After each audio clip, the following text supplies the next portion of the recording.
Hello, my name is James Nicholas, and this year I'm taking two one-man shows to the Edinburgh Fringe. I'm taking The Body Snatcher by Robert Louis Stevenson and Charles Dickens' The Hangman's Bride as part of Blue Orange Arts' contribution to the Edinburgh Festival. And today I'm going to be reading The Mystery of Marie Rogêt by Edgar Allan Poe, with apologies for some of the French pronunciations. There are few persons, even amongst the calmest thinkers, who have not occasionally been startled into a vague yet thrilling half-credence in the supernatural by coincidences of so seemingly marvellous a character that, as mere coincidences, the intellect has been unable to receive them. Such sentiments, for the half-credence of which I speak, have never the full force of thought. Such sentiments are seldom thoroughly stifled, unless by reference to the doctrine of chance, or, as it is technically termed, the calculus of probabilities. Now, this calculus is, in its essence, purely mathematical, and thus we have the anomaly of the most rigidly exact in science applied to the shadow and spirituality of the most intangible in speculation.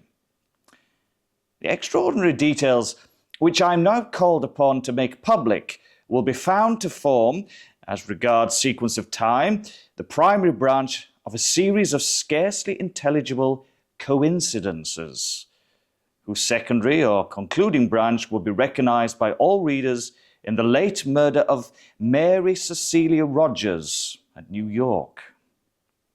When, in an article entitled The Murders in the Rue Morgue, I endeavoured about a year ago to depict some very remarkable features in the mental character of my friend, Monsieur C. Auguste Dupin, it did not occur to me that I should ever resume the subject.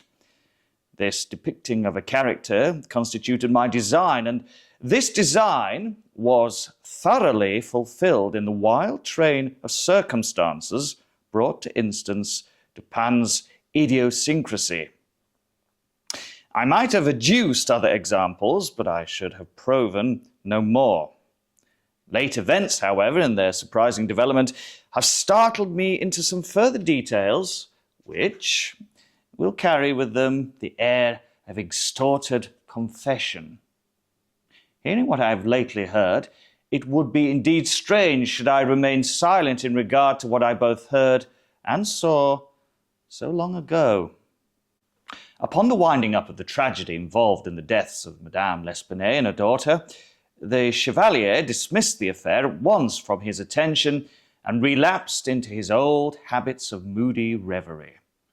Prone at all times to abstraction, I readily fell in with his humour, and continuing to occupy our chambers in the Faubourg Saint-Germain, we gave the future to the winds and slumbered tranquilly in the present, weaving the dull world around us into dreams.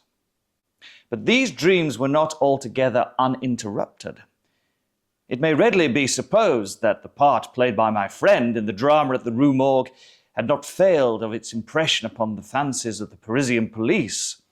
With its emissaries, the name of Dupin had grown into a household word. The simple character of those inductions by which he had disentangled the mystery, never having been explained even to the prefect or to any other individual than myself, of course it is not surprising that the affair was regarded as little less than miraculous, or that the Chevalier's analytical abilities acquired for him the credit of intuition. His frankness would have led him to disabuse every inquirer of such prejudice. But his indolent humour forbade all further agitation of a topic whose interest to himself had long ceased. It thus happened that he found himself the cynosure of the political eyes, and the cases were not few in which attempt was made to engage his services at the prefecture. One of the most remarkable instances was that of the murder of a young girl named Marie Rogêt. This event occurred about 2 years after the atrocity in the Rue Morgue. Marie, whose Christian and family name will at once arrest attention from their resemblance to those of the unfortunate cigar girl, was the only daughter of the widow Estelle Roget. The father had died during the child's infancy, and from the period of his death until within 18 months before the assassination, which forms the subject of our narrative, the mother and daughter had dwelt together in the Rue Pavée Saint-André, Madame there keeping a pension, assisted by Marie. Affairs went on thus until the latter had attained her 22nd year, when her great beauty attracted the notice of a perfumer who occupied one of the shops in the basement of the Palais Royal, and whose custom lay chiefly among the desperate adventurers infesting that neighbourhood. Monsieur Leblanc was not unaware of the advantages to be derived from the attendance of the fair Marie in his perfumery, and his liberal proposals were accepted eagerly by the girl, although with somewhat more of a hesitation by Madame. The anticipations of the shopkeeper were realized, and his rooms soon became notorious through the charms of the sprightly grisette. She had been in his employ about a year when her admirers were thrown in confusion by her sudden disappearance from the shop. Monsieur Leblanc was unable to account for her absence, and Madame Roget was distracted with anxiety and terror. The public papers immediately took up the theme, and the police were upon the point of making serious investigations when, one fine morning, after the lapse of a week, Marie, in good health, but with a somewhat saddened air, made her reappearance at her usual counter at the perfumery.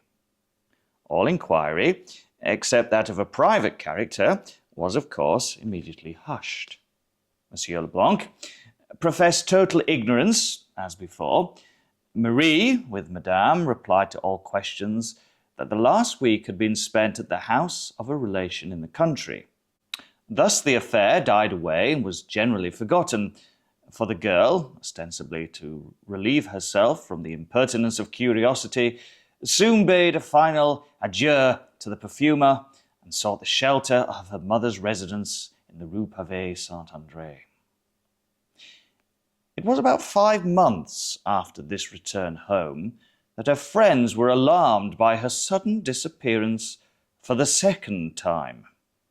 3 days elapsed and nothing was heard of. On the 4th, her corpse was found floating in the Seine, near the shore, which is opposite the quartier of the Rue Saint-André, and at a point not very far distant from the secluded neighbourhood of the Barrière du Roule. The atrocity of this murder, for it was at once evident that murder had been committed, the youth and beauty of the victim, and, above all, her previous notoriety, conspired to produce intense excitement in the minds of the sensitive Parisians. I can call to mind no similar occurrence producing so general and so intense an effect. For several weeks in the discussion of this one absorbing theme, even the momentous political topics of the day were forgotten. The prefect made unusual exertions, and the powers of the whole Parisian police were of course tasked to the utmost extent. Upon the first discovery of the corpse, it was not supposed that the murderer would be able to elude, for more than a very brief period, the inquisition which was immediately set on foot. It was not until the expiration of a week that it was deemed necessary to offer a reward, and even then this reward was limited to 1,000 francs. In the meantime, the investigation proceeded with vigour, if not always with judgment, and numerous individuals were examined to no purpose, while, owing to the continual absence of all clue to the mystery, the popular excitement greatly increased. At the end of the 10th day it was thought advisable to double the sum originally proposed, and, at length, the second week having elapsed without leading to any discoveries, and the prejudice which always exists in Paris against the police having given vent to itself in several serious instances, the prefect took it upon himself to offer the sum of 20,000 francs for the conviction of the assassin. or if more than one should prove to have been implicated, for the conviction of any one of the assassins. In the proclamation setting forth this reward, a full pardon was promised to any accomplice who should come forward in evidence against his fellow, and to the whole was appended, wherever it appeared, the private placard of a committee of citizens offering 10,000 francs in addition to the amount proposed by the prefecture. The entire reward thus stood at no less than 30,000 francs, which will be regarded as an extraordinary sum when we consider the humble condition of the girl and the great frequency, in large cities, of such atrocities as the one described. No one doubted now that the mystery of this murder would be immediately brought to light. But although in one or two instances arrests were made which promised elucidation, yet nothing was elicited which could implicate the parties suspected, and they were discharged forthwith. As strange as it may appear, the third week from the discovery of the body had passed without any light being thrown upon the subject, before even a rumour of the events which had so agitated the public mind reached the ears of Dupin and myself.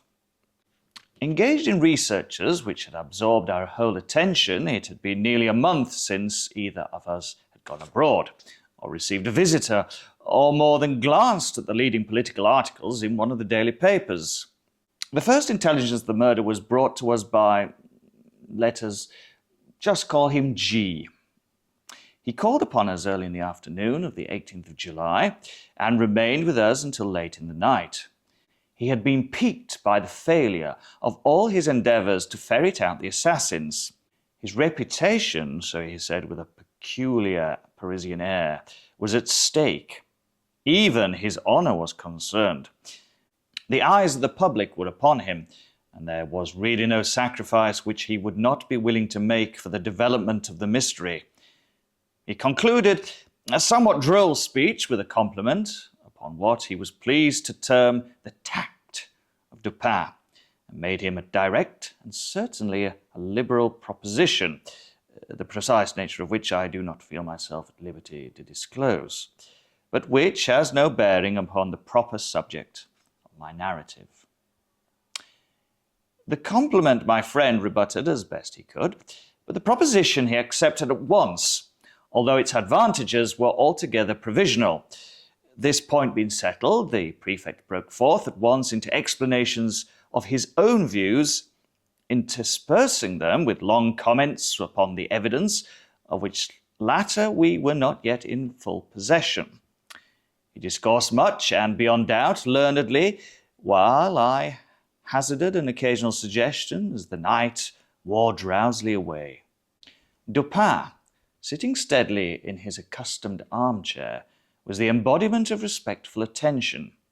He wore spectacles during the whole interview, and an occasional glance beneath the green glasses sufficed to convince me that he slept not the less soundly, because silently, throughout the 7 or 8 leaden-footed hours which immediately preceded the departure of the prefect.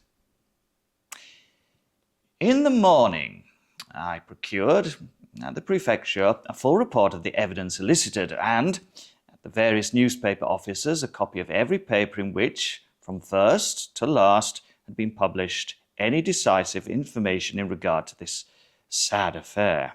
Freed from all that was positively disproved, this mass of information stood thus. Marie Rogêt left the residence of her mother in the Rue Pavée Saint-André about 9 o'clock in the morning of Sunday, June the 22nd. In going out, she gave notice to Monsieur Jacques Saint-Eustache, and to him only, of her intention to spend the day with an aunt who resided in the Rue des Drômes. The Rue des Drômes is a short and narrow but populous thoroughfare, not far from the banks of the river, and at a distance of some 2 miles in the most direct course possible from the pension of Madame Roget. Saint-Just was the accepted suitor of Marie, and lodged, as well as took his meals, at the pension. He was to have gone for his betrothed at dusk, and to have escorted her home. In the afternoon, however, it came on to rain heavily, and supposing that she would remain all night at her aunt's, as she had done under similar circumstances before, he did not think it necessary to keep his promise. As night drew on, Madame Roget, who was an infirm old lady, 70 years of age, was heard to express a fear that she should never see Marie again. But this observation attracted little attention at the time. On Monday, it was ascertained that the girl had not been to the Rue de Dreux, and when the day elapsed without tidings of her, a tardy search was instituted at several points in the city and its environs. It was not, however, until the fourth day from the period of her disappearance that anything satisfactory was ascertained respecting her. On this day, Wednesday, the 25th of June, Monsieur Beauvais, who, with a friend, had been making inquiries for Marie near the Barrière de Roux, on the shore of the Seine, which is opposite the Rue Pavée-Saint-André, was informed that a corpse had just been towed ashore by some fishermen, who had been found it floating in the river. Upon seeing the body, Beauvais, after some hesitation, identified it as that of the perfumery girl. His friend recognized it more promptly. The face was suffused with dark blood, some of which issued from the mouth. No foam was seen, as is the case of the merely drowned. There was no discoloration in the cellular tissue. About the throat were bruises and impressions of fingers. The right hand was clenched, the left partially open. On the left wrist were two circular excoriations, apparently the effect of ropes or of a rope in more than one volution. A part of the right wrist also was much chafed, as well as the back, throughout its extent, but more especially at the shoulder blades. In bringing the body to the shore, the fishermen had attached it to a rope, but none of the excoriations had been affected by this. The flesh of the neck was much swollen. There were no cuts apparent, or bruises which appeared the effect of blows. A piece of lace was found tied so tightly around the neck as to be hidden from sight. It was completely buried in the flesh, and was fastened by a knot which lay just under the left ear. This alone would have sufficed to produce death. The medical testimony spoke confidently of the virtuous character of the deceased. She had been subjected, it said, to brutal violence. The corpse was in such condition when found that there could have been no difficulty in its recognition by friends. The dress was much torn and otherwise disordered. In the outer garment, a slip, about a foot wide, had been torn upward from the bottom hem to the waist, but not torn off. It had wound 3 times around the waist and secured by a sort of hitch in the back. The dress immediately beneath the frock was of fine muslin, and from this a slip 18 inches wide had been torn entirely out, torn very evenly and with great care. Over this muslin slip and the slip of lace, the strings of a bonnet were attached, the bonnet being appended. The knot by which the strings of the bonnet were fastened was not a lady's, but a slip or sailor's knot. After the recognition of the corpse, it was not, as usual, taken to the morgue, this formality being superfluous, but hastily interred not far from the spot at which it was brought ashore. Through the exertions of Beauvais, the matter was industriously hushed up as far as possible, and several days had elapsed before any public emotion resulted. A weekly paper, however, at length took up the theme. The corpse was disinterred and a re-examination instituted, but nothing was elicited beyond what had been already noted. The clothes, however, were now submitted to the mother and friends of the deceased, and fully identified as those worn by the girl upon leaving home. Meanwhile, the excitement increased hourly. Several individuals were arrested and discharged. Saint-Eustache fell especially under suspicion, and he failed at first to give an intelligible account of his whereabouts during the Sunday on which Marie left home. Subsequently, however, he submitted to Monsieur G affidavits accounting satisfactorily for every hour of the day in question. As time passed and no discovery ensued, 1,000 contradictory rumours were circulated, and journalists busied themselves in suggestions. Amongst these, the one which attracted the most notice was the idea that Marie Roget still lived, that the corpse found in the Seine was that of some other unfortunate. It will be proper that I submit to the reader some passages which embody the suggestion alluded to. These passages are literal translations from L'Etoile, a paper conducted in general with much ability. Mademoiselle Roget left her mother's house on Sunday morning, June the 22nd, with the ostensible purpose of going to see her aunt or some other connection in the Rue de Drôme. From that hour, nobody is proved to have seen her. There is no trace or tidings of her at all. There has no person whatsoever come forward, so far, who saw her at all on that day after she left her mother's door. Now, though we have no evidence that Marie Roget was in the land of the living after 9 o'clock on Sunday, June the 22nd, we have proof that, up to that hour, she was alive. On Wednesday noon at 12, a female body was discovered afloat in the shore of the Barrière de Roule. This was, even if we presume that Marie Roget was thrown into the river within 3 hours after she left her mother's house, only 3 days from the time she left home, 3 days to an hour. But it is folly to suppose that the murder, if murder was committed on her body, could have been consummated soon enough to have enabled her murderers to throw the body into the river before midnight. Those who are guilty of such horrid crimes choose darkness rather than light. Thus we see that if the body found in the river was that of Marie Roget, it could only have been in the water 2.5 days, or 3 at the outside. All experience has shown that drowned bodies, or bodies thrown into the water immediately after death by violence, require from 6 to 10 days for sufficient decomposition to take place to bring them to the top of the water. Even where a cannon is fired over a corpse and it rises before at least 5 or 6 days immersion, it sinks again if left alone. Now we ask, what was there in the case to cause a departure from the ordinary course of nature? If the body had been kept in its mangled state on shore until Tuesday night, some trace would be found on the shore of the murderers. It is a doubtful point also whether the body would be so soon afloat, even were it thrown in after having been dead 2 days.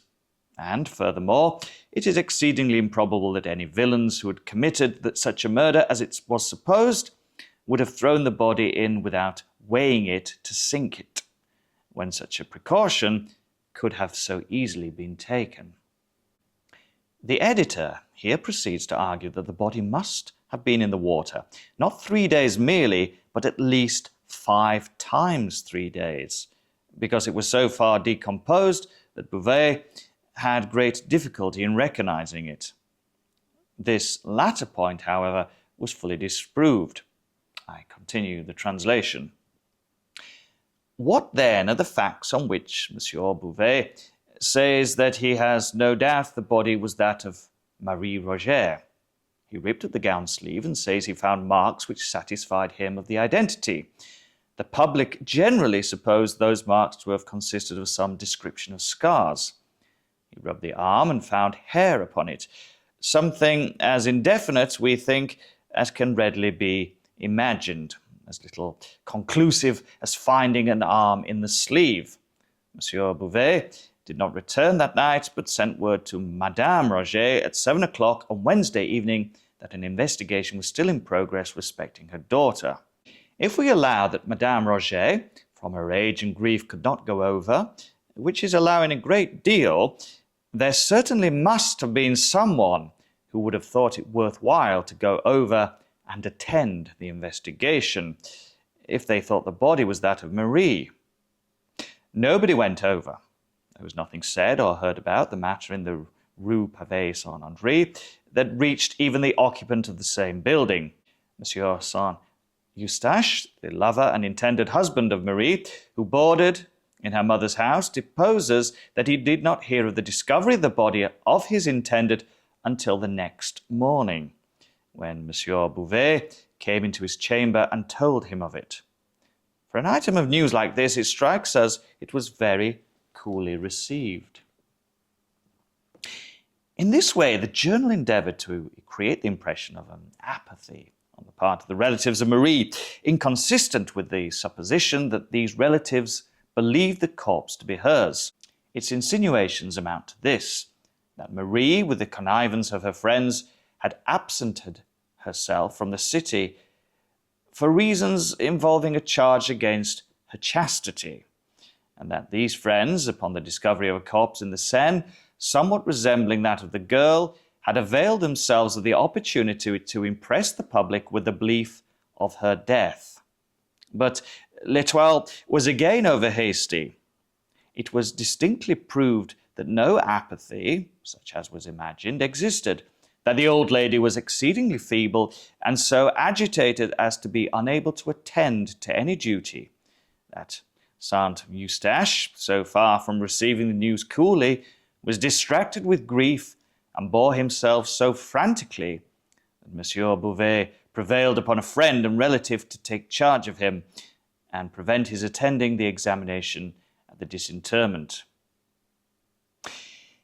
Moreover, although it was stated by L'Étoile that the corpse was reinterred at the public expense, that an advantageous offer of private sepulture was absolutely declined by the family, and that no member of the family attended the ceremonial. Although, I say, all this was asserted by L'Étoile in furtherance of the impression it designed to convey, yet all this was satisfactorily disproved. In a subsequent number of the paper, an attempt was made to throw suspicion upon Bouvet himself. The editor says, "Now then, a change comes over the matter. We are told that on one occasion, while Madame B was at Madame Roget's house, Monsieur Bouvet, who was going out, told her that a gendarme was expected there, and that she, Madame B, must not say anything to the gendarme until he returned, but let the matter be for him. In the present posture of affairs, Monsieur Bouvet appears to have the whole matter locked up in his head. A single step cannot be taken without Monsieur Bouvet, for, go which way you will, you run against him. For some reason, he determined that nobody shall have anything to do with the proceedings but himself, and he has elbowed the male relatives out of the way according to those representations in a very singular manner. He seems to have been very much averse to permitting the relatives to see the body. By the following fact, some colour was given to the suspicion thus thrown upon Bouvet. A visitor at his office a few days prior to the girl's disappearance, and during the absence of its occupant, had observed a rose in the keyhole of the door, and the name Marie inscribed upon a slate which hung near at hand. The general impression, so far as we were enabled to glean from the newspapers, seemed to be that Marie had been the victim of a gang of desperadoes, that by these she had been borne across the river, maltreated, and murdered. Le Commerciel, however, a print of extensive influence, was earnest in combating the popular idea. I quote a passage from one of its columns. "We are persuaded that pursuit has hitherto been on a false scent, so far as it has been directed to the Barrière du Roi.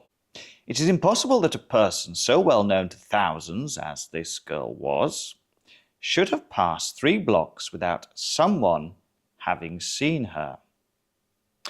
And anyone who saw her would have remembered it, for she interested all who knew her. It was when the streets were full of people when she went out.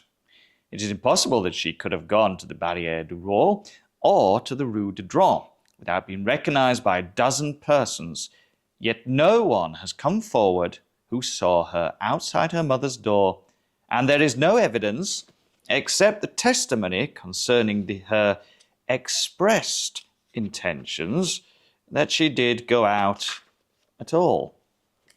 Her gown was torn, bound around her and tied, and by that the body was carried as a bundle. If the murder had been committed at the Barrière du Roule, there would have been no necessity for any such arrangement. The fact that the body was found floating near the barrière is no proof as to where it was thrown in the water. A piece of one of the unfortunate girl's petticoats, 2 feet long and 1 foot wide, was torn out and tied under her chin around the back of her head, probably to prevent screams. This was done by fellows who had no pocket handkerchief. A day or two before the prefect called upon us, however, some important information reached the police, which seemed to overthrow at least the chief portion of Le Commercial's argument. 2 small boys, sons of a Madame Delou, were roaming around the woods near the Barrière du Roule, chanced to penetrate a close thicket, within which were 3 or 4 large stones forming a kind of seat with a back and a footstool. On the upper stone lay a white petticoat, on the second a silk scarf. A parasol, gloves, and a pocket handkerchief were also found.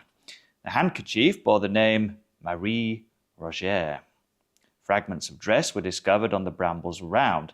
The earth was trampled, the bushes were broken, and there was every evidence of a struggle. Between the thicket and the river, the fences were found taken down, and the ground bore evidence of some heavy burthen having been dragged upon it. A weekly paper, Le Soleil, had the following comments upon which discovery, comments which merely echoed the sentiment of the whole Parisian press. The things had all evidently been there at least 3 or 4 weeks. They were all mildewed down hard with the action of the rain and stuck together from mildew. The grass had grown around over some of them. The silk on the parasol was strong, but the threads of it were run together within. The upper part, where it had been doubled and folded, was all mildewed and rotten and tore on its being opened. The pieces of her frock were torn out by the bushes, were all about 3 inches wide and 6 inches long. One part was the hem of the frock, and it had been mended. The other piece was part of the skirt, not the hem. They looked like strips torn off and were on the thorn bush about a foot above the ground. There can be no doubt, therefore, that the spot of this appalling outrage has been discovered. Consequent upon the discovery, new evidence appeared. Madame Delou testified that she keeps a roadside inn not far from the bank of the river, opposite the Barrière du Roule. The neighbourhood is secluded, particularly so. It is the usual Sunday resort of blackguards from the city who come across the river in boats.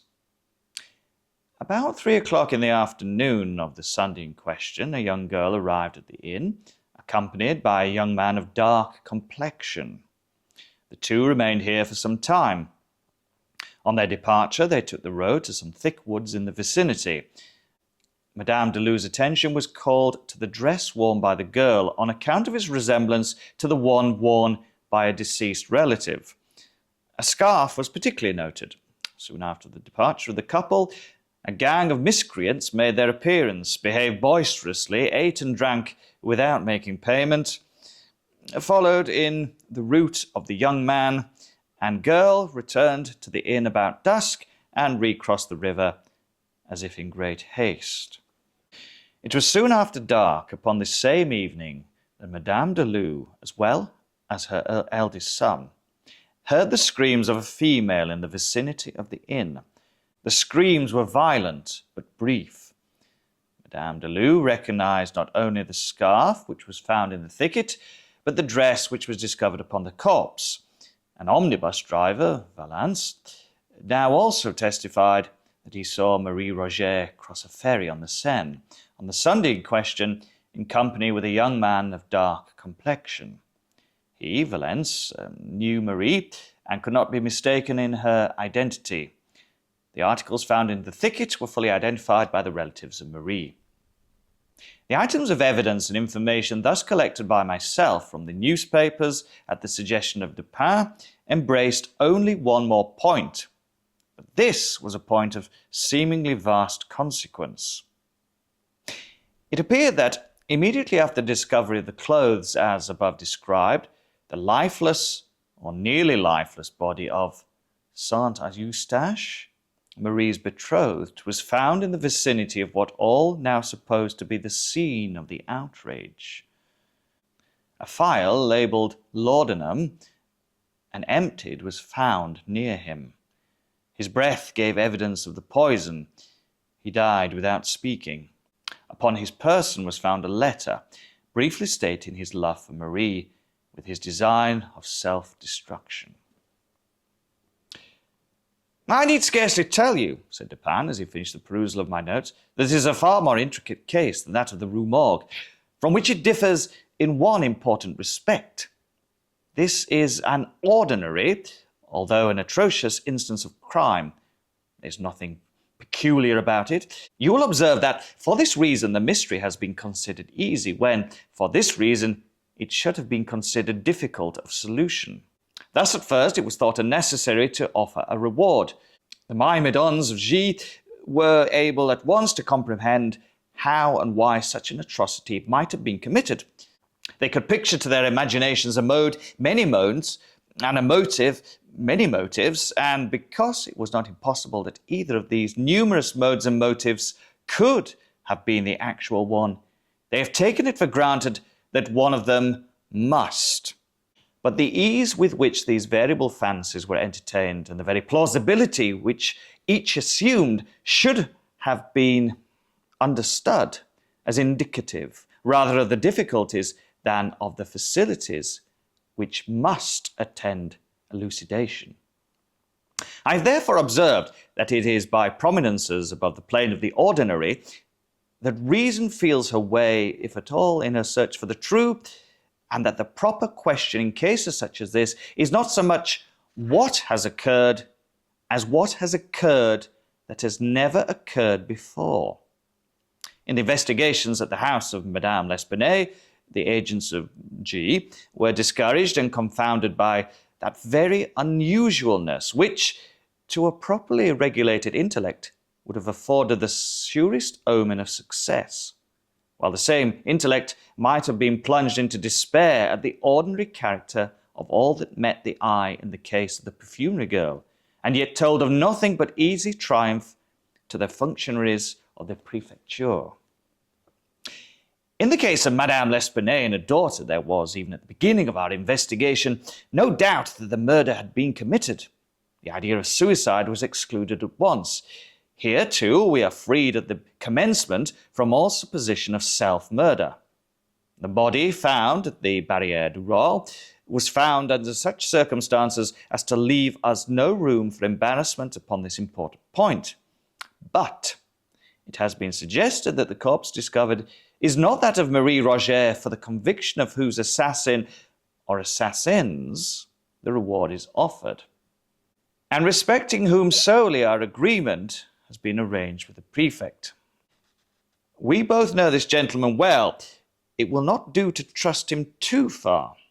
If, dating our inquiries from the body found and then tracing a murderer, we yet discover that this body to be that of some other individual than Marie, or if, starting from the living Marie, we find her unassassinated, in either case we lose our labour, since it is Monsieur G with whom we have to deal. For our own purpose, therefore, if not for the purpose of justice, it is indispensable that our first step should be the determination of the identity of the corpse with the Marie Rogêt who is missing. With the public arguments of L'Etoile have had its weight, and that the journal itself is convinced of the importance, would appear from the manner in which it commences one of its essays upon the subject. Several of the morning papers of the day, it says, speak of the conclusive article in Monday's Etoile. To me, this article appears conclusive of little beyond the zeal of its editor. We should bear in mind that in general it is the object of our newspapers rather to create a sensation, to make a point than to further the case of truth. The latter end is only pursued when it seems coincident from the former. The print, which merely falls in with ordinary opinion, however well-founded this opinion may be, earns for itself no credit with the mob. The mass of people regard as profound only him who suggests pungent contradictions of the general idea. In ratiocination, not less than in literature, it is the epigram which is the most immediately and the most universally appreciated. In both, it is the lowest order of merit. What I mean to say is that it is the mingled epigram and melodrama of the idea that Marie Rogêt still lives, rather than any true plausibility in this idea, which have suggested it to L'Etoile and secured it a favourable reception with the public. Let us examine the heads of this journal's argument, endeavouring to avoid the incoherence with which it originally set forth. The first aim of the writer is to show, from the brevity of the interval between Marie's disappearance and the finding of the floating corpse, that this corpse cannot be that of Marie. The reduction of this interval to its smallest possible dimension becomes thus at once an object with the reasoner. In the rash pursuit of this object, he rushes into mere assumption at the outset. It is folly to suppose, he says, that the murder, if murder was committed on her body, could have been committed soon enough to have enabled her murderers to throw the body into the river before midnight. We demand at once, and very naturally, why? Why is it folly to suppose that the murder was committed within 5 minutes after the girl's quitting her mother's house? Why is it folly to suppose that the murder was committed at any given period of the day? There have been assassinations at all hours, but had the murder taken place at any moment between 9 o'clock in the morning of Sunday and a quarter before midnight, there would still have been time enough to throw the body into the river before midnight. This assumption, then, amounts precisely to this, that the murder was not committed on Sunday at all, and if we allow L'Etoile to assume this, we may permit it any liberties whatsoever. The paragraph beginning, "It is folly to suppose that the murder," etc., however it appears as printed in L'Etoile, may be imagined to have existed actually thus in the brain of its indebtor. It is folly to suppose that the murder, if murder was committed on the body, could have been committed soon enough to have enabled her murderers to throw the body into the river before midnight. It is folly, we say, to suppose all this, and to suppose at the time, as we are resolved to suppose, that the body was not thrown in until after midnight. Well, a sentence sufficiently inconsequential in itself, but not so utterly preposterous as the one printed. Were it my purpose, continued Dupin, merely to make out a case against the passage of L'Etoile's argument, I might safely leave it where it is. It is not, however, with L'Etoile that we have to do, but with the truth. The sentence in question has but one meaning as it stands, and this meaning I have fairly stated. But it is material that we go behind the mere words, for an idea which these words have obviously intended and failed to convey. It was the design of the journalist to say that at whatever period of the day or night of Sunday this murder was committed, it was improbable that the assassins would have ventured to bear the corpse to the river before midnight. And herein lies, really, the assumption of which I complain. It is assumed that the murder was committed at such a position and under such circumstances that the bearing it to the river became necessary. Now, the assassination might have been placed upon the river's brink, or on the river itself, and thus the throwing of the corpse in the water might have been resorted to at any period of the day or night as the most obvious and the most immediate mode of disposal. You'll understand that I suggest nothing here as probable or as coincident with my own opinion. My design so far has no reference to the facts of the case. I wish merely to caution you against the whole tone of L'Etoile's suggestion by calling your attention to its ex parte character at the outset. Having prescribed thus a limit to suit its own preconceived notions, Having assumed that if it were the body of Marie, it could have been in the water but a very brief time, the journal goes on to say, all experiences have shown that drowned bodies or bodies thrown into the water immediately after death by violence require from 6 to 10 days for sufficient decomposition to take place to bring them to the top of the water. Even when a cannon is fired over a corpse and it rises, before at least 5 or 6 days immersion, it sinks again if left alone. Now, these exertions have been tacitly received by every paper in Paris, with the exception of Le Moniteur. This latter print endeavours to combat the portion of the paragraph which has reference to drowned bodies only by citing some 5 or 6 instances in which the bodies of individuals known to the drowned were found floating after the lapse of less time than is insisted upon by L'Etoile. But there is something excessively unphilosophical in the attempt on the part of Le Moniteur to rebut the general assertion by L'Etoile by a citation of particular instances mitigating against that assertion. Had it been possible to adduce 50 instead of 5 examples of bodies floating at the end of 2 or 3 days, these 50 examples could still have been properly regarded only as exceptions to L'Etoile's rules, until such time as the rule itself should be confuted. Admitting the rule, and this Le Moniteur does not deny, insisting merely upon its exceptions, the argument of L'Etoile is suffered to remain in full force. This argument does not pretend to involve more than a question of the probability of the body having risen to the surface in less than 3 days, and this probability will be in favour of L'Etoile's position until the instances so childishly adduced shall be insufficient in number to establish an antagonistical rule. You will see at once that all arguments upon this head should be urged, if at all, against the rule itself, and for this end we must examine the rationale of the rule. Now, the human body in general is neither lighter nor much heavier than the water of the Seine.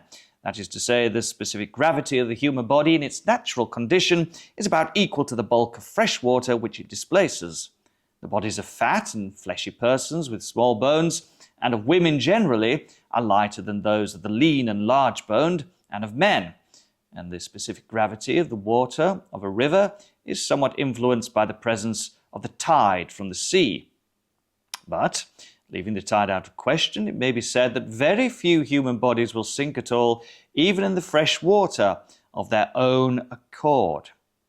Almost anyone falling into a river will be enabled to float, if he suffer the specific gravity of the water fairly to be adduced in comparison with his own. That is to say, if he suffer his whole person to be immersed, with as little exception as possible.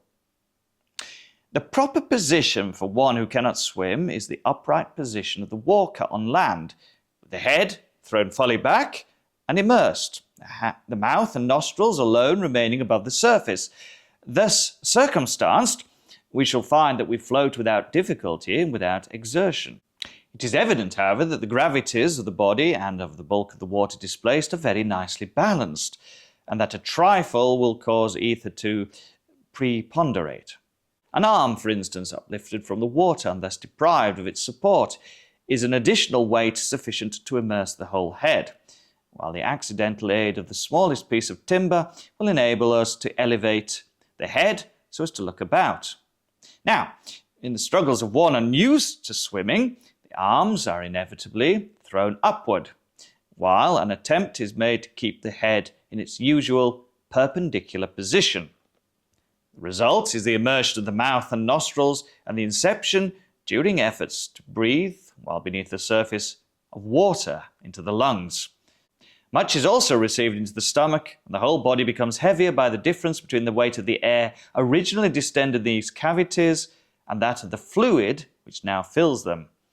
This difference is sufficient to cause the body to sink as a general rule, but it is insufficient in the case of individuals with small bones and abnormal quantity of flaccid or fatty matter. Such individuals float even after drowning. The corpse, being supposed to be the bottom of the river, will there remain until by some means its specific gravity again becomes less than that of the bulk of water which it displaces. This effect is brought about by decomposition or otherwise. The result of decomposition is the generation of gas distending the cellular tissues and all the cavities, and giving the puffed appearance which is so horrible.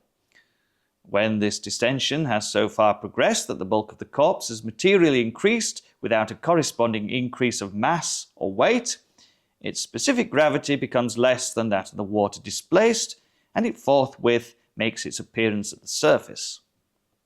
But decomposition is modified by innumerable circumstances, is hastened or retarded by innumerable agencies.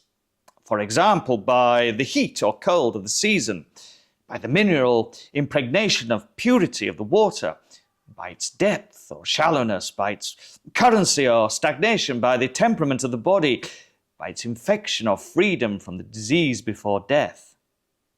Thus, it is evident that we can assign no period, with anything like accuracy, at which the corpse shall rise through decomposition. Under certain conditions, this result would be brought about within an hour. Under others, it might not take place at all. There are chemical infusions by which the animal frame can be preserved forever from corruption.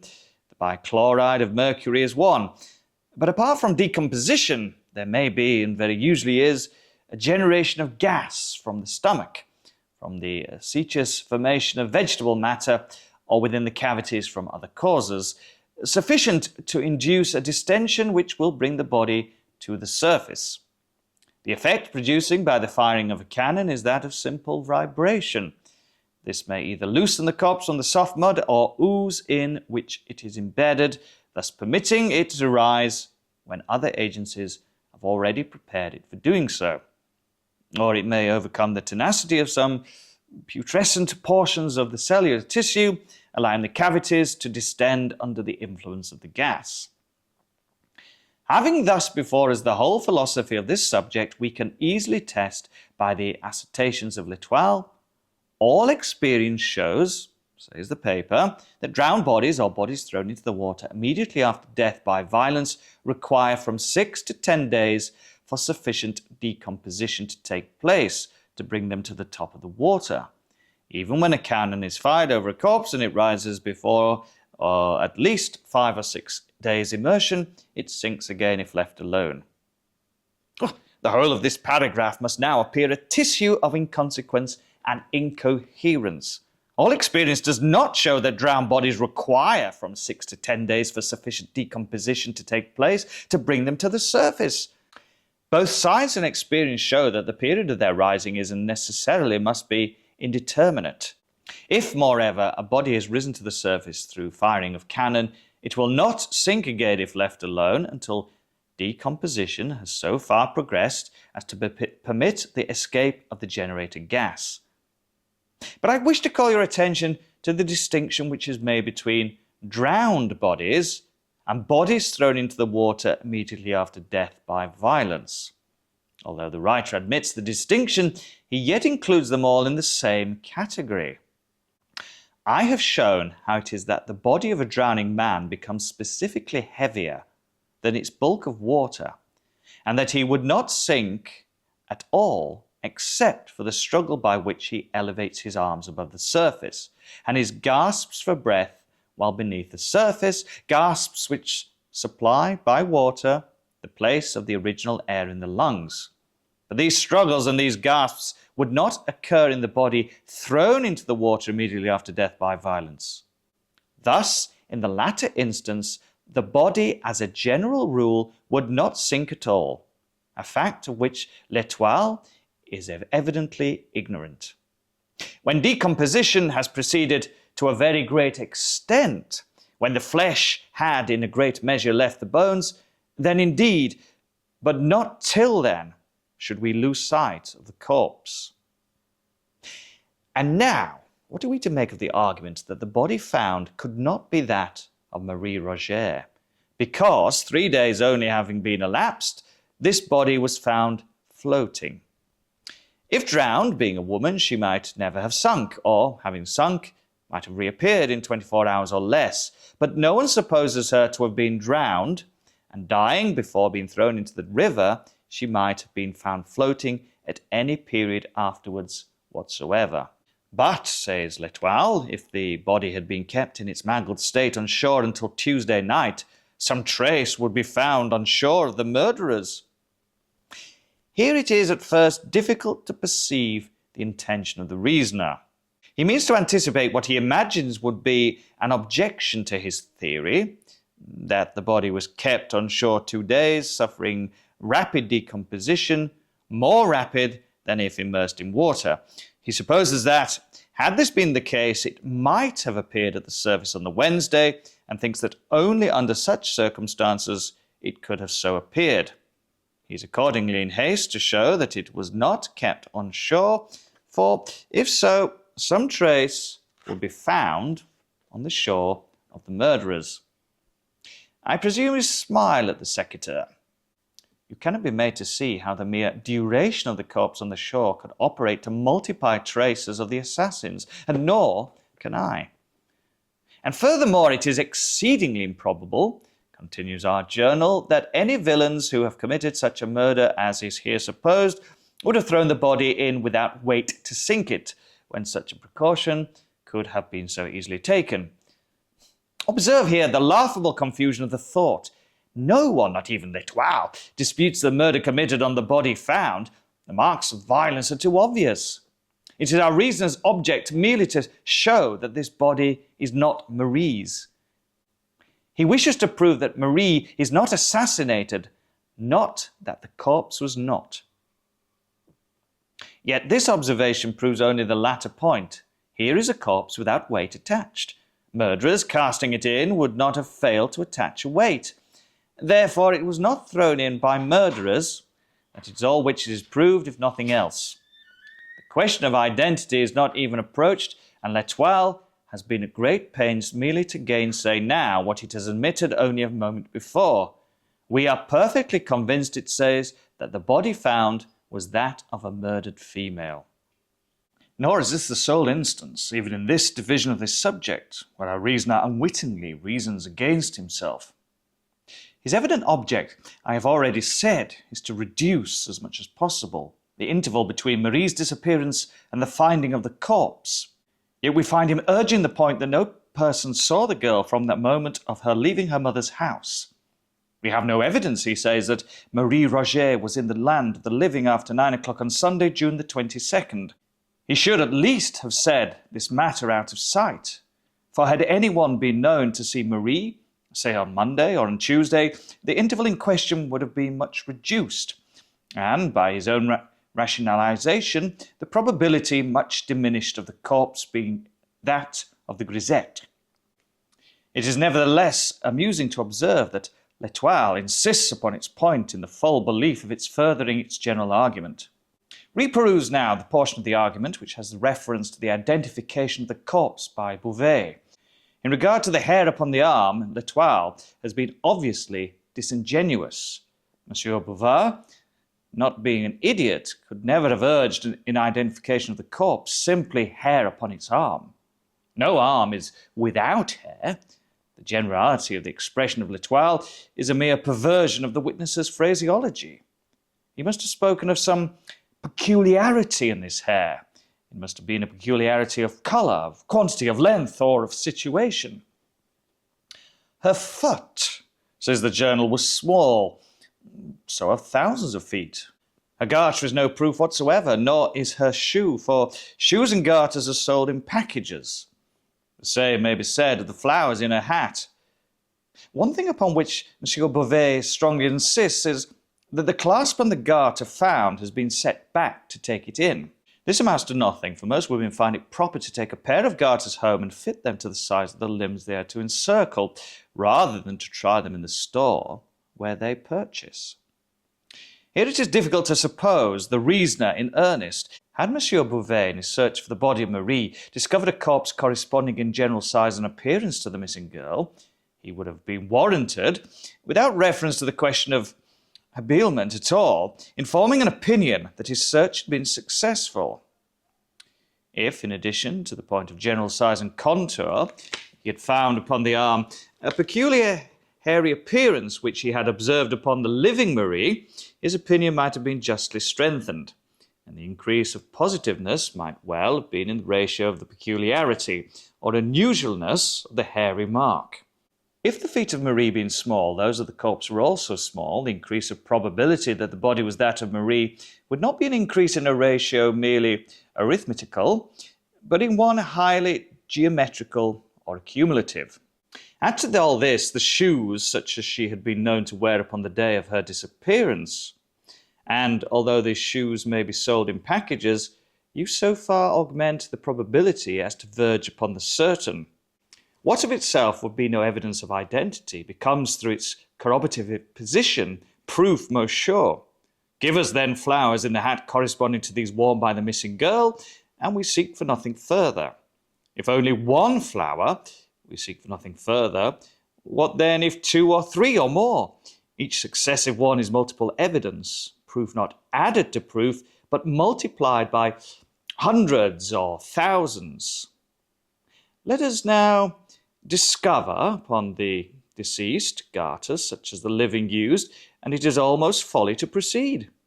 But these garters are found to be tightened by the setting back of a clasp in such a manner as her own would have been tightened by Marie shortly previous to her leaving home. It is now madness or hypocrisy to doubt. What L'Etoile says in respect to this aberration of the garters being an unusual occurrence shows nothing beyond its own pertinacity in error. The elastic nature of the clasp garter is self-demonstration of the unusualness of the aberration.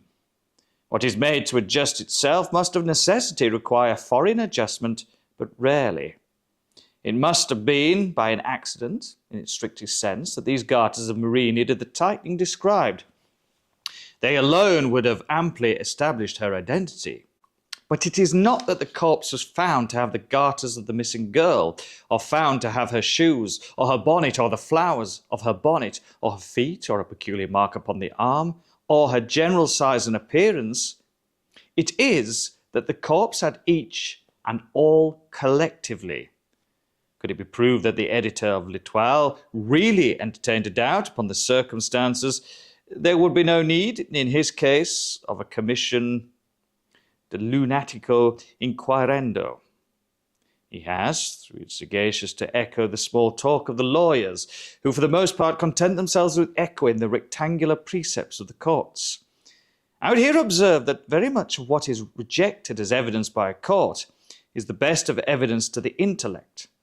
For the court guided itself by the general principles of evidence, the recognized and booked principles, is adverse from swerving at particular instances, and this steadfast adherence to principle, with rigorous disregard of the conflicting exception, is a sure mode of attaining the maximum of attainable truth in any long sequence of time.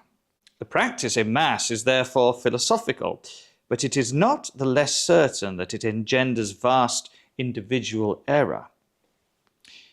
In respect to the insinuations levelled at Beauvais, you will be willing to dismiss them in a breath.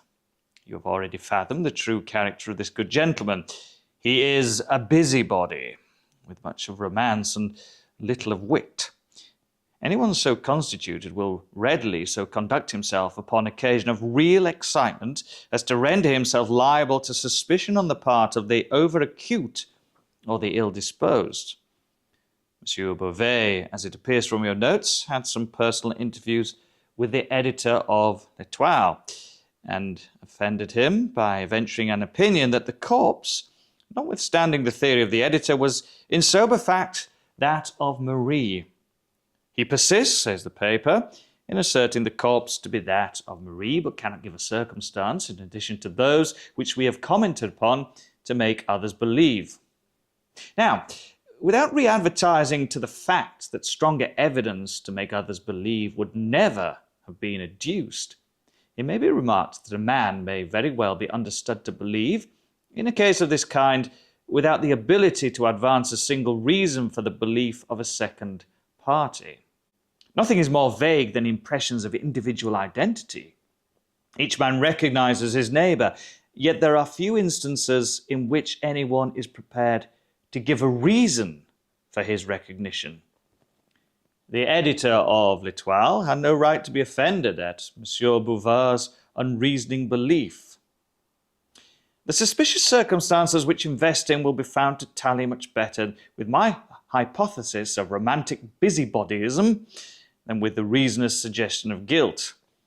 Once adopting the more charitable interpretation, we shall find no difficulty in comprehending the rose in the keyhole, the Marie upon the slate, the elbowing the male relatives out of the way, the aversion to permitting them to see the body, the caution given to Madame B, that she must hold no conversation with the gendarme until his, Beauvais' return, and lastly, his apparent determination that nobody should have anything to do with the proceedings except himself. It seems to me unquestionable that Beauvais was a suitor of Marie's, that she coquetted with him, and that he was ambitious of being thought to enjoy her fullest intimacy and confidence. I shall say nothing more upon this point, and as the evidence fully rebuts the assertion of L'Etoile touching the matter of apathy on the part of the mother and other relatives, an apathy inconsistent with the supposition of their believing the corpse to be that of the perfumery girl, we shall now proceed as if the question of identity was settled to our perfect satisfaction. And what, I here demanded, do you think of the opinions of Le Commerciel? That in spirit they are far more worthy of attention than any which have been promulgated upon the subject. The deductions from the premises are philosophical and acute, but the premises in two instances at least are founded in imperfect observation. Le Commerciel wishes to intimate that Marie was seized by some gang of low ruffians not far from her mother's door. It is impossible, it urges, that a person so well known to thousands as this young woman was should have passed 3 blocks without someone having seen her. This is the idea of a man long resident in Paris, a public man, and one whose walks to and fro in the city have been mostly limited to the vicinity of the public offices. He is aware that he seldom passes so far as a dozen blocks from his own bureau without being recognized and accosted. And, knowing the extent of his personal acquaintances with others and others with him, he compares his notoriety with that of the perfumery girl, finds no great difference between them, and reached at once the conclusion that she, in her walks, would be equally liable to recognition with himself in his. This could only be the case were her walks of the same unvarying, methodical character, and with the same species of limited region as are his own. He passes to and fro at regular intervals within a confined periphery, abounding in individuals who are led to observation of his person through interest in the kindred nature of his occupation with their own. But the walks of Marie may, in general, be supposed discursive. In this particular instance, it will be understood as most probable that she proceeded upon a route of more than average diversity from her accustomed ones. The parallels which we imagine to have existed in the mind of the Commerciel would only be sustained in the event of the 2 individuals traversing the whole city. In this case, granting the personal acquaintances to be equal, the chances would be also equal that an equal number of personal rencontres would be made. For my own part, I should hold it not only as possible, but as far more than probable that Marie might have proceeded at any given period by any one of the many routes between her own residence and that of her aunt, without meeting a single individual whom she knew, or by whom she was known. In viewing this question in its full and proper light, we must hold steadily in mind the great disproportion between the personal acquaintances of even the most noted individual in Paris and the entire population of Paris itself. But whatever force there may still appear to be in the suggestion of Le Commerciel will be much diminished when we take into consideration the hour at which the girl went abroad. It was when the streets were full of people, says Le Commerciel, that she went out. But not so. It was at 9 o'clock in the morning. Now, at 9 o'clock of every morning in the week, with the exception of Sunday, the streets of the city are, it is true, thronged with people. At 9 on Sunday, the populace are chiefly within doors preparing for church. No observing person can have failed to notice the peculiarity deserted air of the town from about 8 until 10 on the morning of every Sabbath. Between 10 and 11 the streets are thronged, but not at so early a period as that designated. There is another point which there seems a deficiency of observation on the part of Le Commercial. A piece, it says, of one of the unfortunate girl's petticoats, 2 feet long and 1 foot wide, was torn and tied under her chin and around the back of her head, probably to prevent screams. This was done by fellows who had no pocket handkerchiefs. Whether this idea is or is not well founded, we will endeavour to see hereafter. But by fellows who have no pocket handkerchiefs, the editor intends the lowest class of ruffians. These, however, are the very description of people who will always be found to have handkerchiefs, even when destitute of shirts. You must have had occasion to observe how absolutely indispensable, of late years, to the thorough blackguard, has become the pocket handkerchief. And what are we to think, I asked, of the article in L'Ocial? That is a vast pity. Its editor was not born a parrot, in which case he would have been the most illustrious parrot of his race. He has merely repeated the individual items of the already published opinion, collecting them with a laudable industry from this paper and from that. The things that all evidently have been there, he says, at least 3 or 4 weeks, and there can be no doubt that the spot of this appalling outrage has been discovered. The facts here restated by Le Solial are very far indeed from removing my own doubts upon this subject, and we will examine them more particularly hereafter in connection with another division of the theme. At present, we must occupy ourselves with other investigations. You cannot fail to have remarked the extreme laxity of the examination of the corpse. To be sure, the question of identity was readily determined, or should have been, but there were other points to be ascertained. Had the body been in any respect despoiled? Had the deceased any articles of jewellery about her person upon leaving home? If so, had she any when found? These are important questions utterly untouched by the evidence, and there are others of equal moment which have met with no attention. We must endeavour to satisfy ourselves by personal inquiry. The case of Saint Eustache must be re-examined. I have no suspicion of this person, but let us proceed methodically. We will ascertain beyond a doubt the validity of the affidavits in regard to the whereabouts on the Sunday. Affidavits of this character are readily made matter of mystification. Should there be nothing wrong here, however, we will dismiss Saint Eustache from our investigations. His suicide, however, corroborative of suspicion, were there to be found deceit in the affidavits, is, without such deceit, in no respect an unaccountable circumstance, or one which needs cause us to deflect from the line of ordinary analysis. In that which I now propose, we will discard the interior points of this tragedy and concentrate our attention upon its outskirts. Not the least usual error in investigations such as this is the limiting of inquiry to the immediate, with total disregard of the collateral or circumstantial events. It is the malpractice of the courts to confine evidence and discussion to the bounds of apparent relevancy. Yet experience has shown, and a true philosophy will always show, that a vast, perhaps the larger portion of truth, arises from the seemingly irrelevant.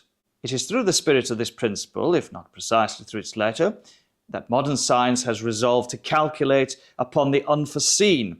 But perhaps you do not comprehend me. The history of human knowledge has so uninterruptedly shown that to collateral or incidental or accidental events we are indebted for the most numerous and most valuable discoveries that it has at length become necessary, in prospective view of improvement, to make not only large, but the largest allowances for interventions that shall arise by chance, and quite out of the range of ordinary expectation. It is no longer philosophical to base upon what has been a vision of what is to be. Accident is admitted as a portion of the substructure. We make chance a matter of absolute calculation. We subject the unlooked for, the unimagined, to the mathematical formula of the schools. I repeat that it is no more than fact that the larger portion of all truth has sprung from the collateral. And it is but in accordance with the spirit of the principle involved in this fact that I would divert inquiry in the present case from the trodden and hitherto unfruitful ground of the event itself to the contemporary circumstances which surround it. While you ascertain the validity of the affidavits, I will examine the newspapers more generally than you have as yet done. So far, we've only reconnoitred the field of investigation, but it will be strange indeed if a comprehensive survey such as I propose of the public prints will not afford us some minute points which shall establish a direction for inquiry. In pursuance of Dupin's suggestion, I made scrupulous examination of the affair of the affidavits. The result was a firm conviction of their validity and of the consequent innocence of Saint-Eustache.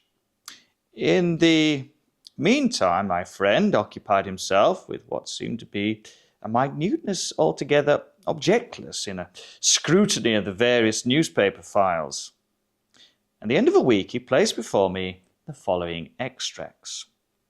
About 3 years and a half ago, a disturbance very similar to the present was caused by the disappearance of this same Marie Rogêt from the perfumery of Monsieur Leblanc in the Palais Royal. At the end of the week, however, she reappeared at a customary comptoir, as well as ever, with the exception of a slight paleness not altogether usual. It was given out by Monsieur Leblanc and her mother that she had merely been on a visit to some friend in the country, and the affair was speedily hushed up. We presume that the present absence is a freak of the same nature, and that, at the expiration of a week or perhaps a month, we shall have her amongst us again. Evening paper, Monday, June 23rd. An evening journal of yesterday refers to a former mysterious disappearance of Mademoiselle Roget. It is well known that during the week of her absence from Leblanc's perfumery, she was in the company of a young naval officer, much noted for his debaucheries. A quarrel, it is supposed, providentially led her to return home. We have the name of the Lothario in question, who is at present stationed in Paris, but for obvious reasons forbear to make it public. Le Mercury, Tuesday morning, June the 24th. An outrage of the most atrocious character was perpetuated near the city the day before yesterday. A gentleman with his wife and daughter engaged, about dusk, the services of 6 young men who were idly rowing a boat to and fro near the banks of the Seine to convey him across the river. Upon reaching the opposite shore, the 3 passengers stepped out and had proceeded so far as to be beyond the view of the boat, when the daughter discovered that she had left in it her parasol. She returned for it, was seized by the gang, carried out into the stream, gagged, brutally treated, and finally taken to the shore at a point not far from that at which she had originally entered the boat with her parents. The villains had escaped for the time, but the police are upon their trail, and some of them will soon be taken. Morning paper, June the 25th. We have received 1 or 2 communications, the object of which is to fasten the crime of the late atrocity upon Menet. But as this gentleman has been fully exonerated by a legal inquiry, and as the arguments of our several correspondents appear to be more zealous than profound, we do not think it advisable to make them public. Morning paper, June the 28th. We have received several forcibly written communications, apparently from various sources, and which go far to render it a matter of certainty that the unfortunate Marie Rogêt has become a victim of one of the numerous bands of blackguards which invest the vicinity of the city upon Sunday. Our own opinion is decidedly in favour of this supposition. We shall endeavour to make room for some of these arguments hereafter. Evening paper, Tuesday, June the 31st. On Monday, one of the bargemen connected with the revenue service saw an empty boat floating down the Seine. Sails were lying in the bottom of the boat. The bargeman towed it under the barge office. The next morning it was taken from thence without the knowledge of any of the officers. The rudder is now at the barge office. La Diligence, Thursday, June the 26th. Upon reading these various extracts, they not only seemed be irrelevant, but I could perceive no mode in which any of them could be brought to bear upon the matter in hand. I waited for some explanation from Dupin. "It is not my present design," he said, "to dwell upon the first and second of these extracts. I have copied them chiefly to show you the extreme remissness of the police, who, as far as I can understand from the prefect, had not troubled themselves in any respect with an examination of the naval officer alluded to. Yet it is mere folly to say that between the first and second disappearance of Marie there is no supposable connection. Let us admit that the first elopement to have resulted in a quarrel between the lovers, and the return home of the betrayed. We now prepare to view a second elopement, if we know that an elopement has again taken place, as indicating a renewal of the betrayer's advances, rather than as the result of new proposals by a second individual. We are prepared to regard it as a making up of the old amour, rather than as the commencement of a new one. The chances are 10 to 1 that he who had once eloped with Marie would again propose an elopement, rather than that she, to whom proposal of elopement had been made by one individual, should have them made to her by another. And here let me call your attention to the fact that the time elapsing between the first ascertained and the second supposed elopement is a few months more than the general period of the cruises of our men of war. Had the lover been interrupted in his first villainy by the necessity of departure to sea, and had he seized the first moment of his return to renew the base designs not yet altogether accomplished, or not yet altogether accomplished by him? Of all these things we know nothing. You say, however, that in the second instance there was no elopement as imagined. Certainly not. But are we prepared to say that there was not the frustrated design? Beyond Saint-Eustache and perhaps Beauvais, we find no recognized, no open, no honourable suitors of Marie. Of none other is there anything said. Who then is the secret lover of whom the relatives, at least most of them, know nothing, but whom Marie meets upon the morning of Sunday, and who is so deeply in her confidence that she hesitates not to remain with him until the shades of the evening descend, amid the solitary groves of the Barrière du Rouen? Who is that secret lover, I ask, of whom at least most of the relatives know nothing? And what means the singular prophecy of Madame Roget on the morning of Marie's departure? I fear I shall never see Marie again. But if we cannot imagine Madame Roget privy to the design of elopement, may we not at least suppose the design entertained by the girl? Upon quitting home, she gave it to be understood that she was about to call her aunt in the Rue de Drôme, and Saint-Eustache was requested to call her for her at dark. Now, at first glance, this fact strongly militates against my suggestion. But let us reflect that she did meet some companion and proceed with him across the river, reaching the Barrière du Rouen at so late an hour as 3 o'clock in the afternoon is known. But in consenting so to accompany this individual, for whatever purpose, to her mother known or unknown, she must have thought of her expressed intention when leaving home, and of the surprise and suspicion aroused in the bosom of her affianced suitor, Saint-Eustache, when calling for her at the hour appointed in the Rue de Drôme. He should find that she had not been there, and when, moreover, upon returning to the pension with this alarming intelligence, he should become aware of her continued absence from home. She must have thought of these things, I say. She must have foreseen the chagrin of Saint-Eustache, the suspicion of all. She could not have thought of returning to brave this suspicion, but the suspicion becomes a point of trivial importance to her if we suppose her not intending to return.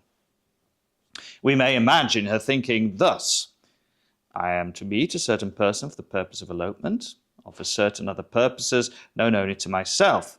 It is necessary that there be no chance of interruption. There will be sufficient time given us to elude pursuit. I will give it to be understood that I shall visit and spend the day with my aunt at the Rue de Drôme. I will tell Son Eustache not to call for me until dark. In this way, my absence from home for the longest possible period, without causing suspicion or anxiety, will be accounted for, and I shall gain more time than in any other manner. If I bid Son Eustache call for me at dark, he will be sure not to call before. But if I wholly neglect to bid him call, my time for escape will be diminished, since it will be expected that I return the earlier, and my absence will be the sooner, to excite anxiety. Now, if it were my design to return at all, if I had in contemplation merely a stroll with the individual in question, it would not be my policy to bid Son Eustache call. For calling, he will be sure to ascertain that I played him false, a fact of which I might keep him forever in ignorance, by leaving home without notifying him of my intention by returning before dark, and by then stating that I had been to visit my aunt in the Rue de Dron. But, as it is my design never to return, or not for some weeks, or not until certain concealments are effected, the gaining of time is the only point about which I need to give myself any concern. You have observed in your notes that the most general opinion in relation to this sad affair is, and was from the first, that the girl had been the victim of a gang of blackguards. Now, the popular opinion under certain conditions is not to be disregarded. When arising of itself, when manifesting itself in a strictly spontaneous manner, we should look upon it as analogous with the intuition, which is the idiosyncrasy of the individual man of genius. In 99 cases from the 100, I would abide by its decision, but it is important that we find no palpable traces of suggestion. The opinion must be rigorously the public's own, and the distinction is often exceedingly difficult to perceive and to maintain. In the present instance, it appears to me that this public opinion in respect to a gang has been superinduced by the collateral event which is detailed in the third of my extracts. All Paris is excited by the discovered corpse of Marie, a girl, young, beautiful, and notorious. This corpse is found bearing marks of violence and floating in the river. But it is now made known that, at the very period, or about the very period in which it is supposed that the girl was assassinated, an outrage similar in nature to that endured by the deceased, although less in extent, was perpetuated by a gang of young ruffians upon the person of a second young female. Is it wonderful that the one known atrocity should influence the popular judgment in regard to the other unknown? The judgment awaited direction, and the known outrage seemed so opportunely to afford it.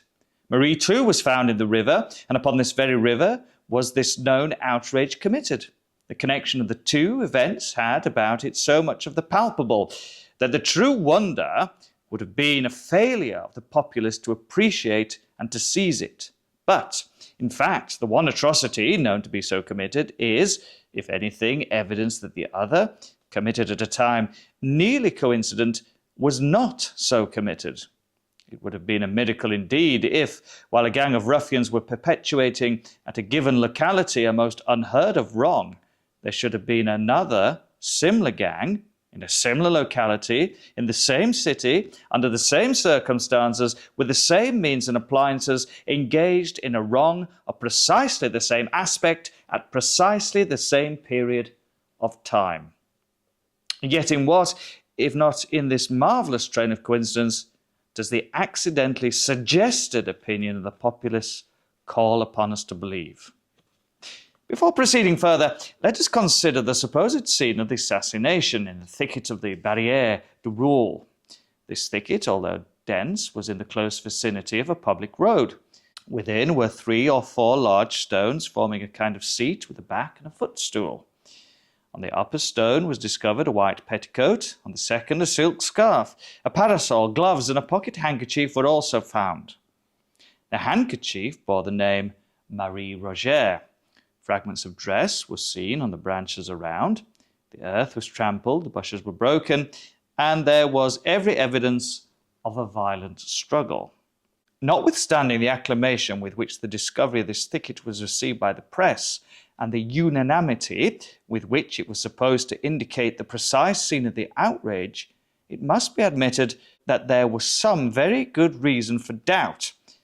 That it was the scene, I may or may not believe, but there was excellent reason for doubt.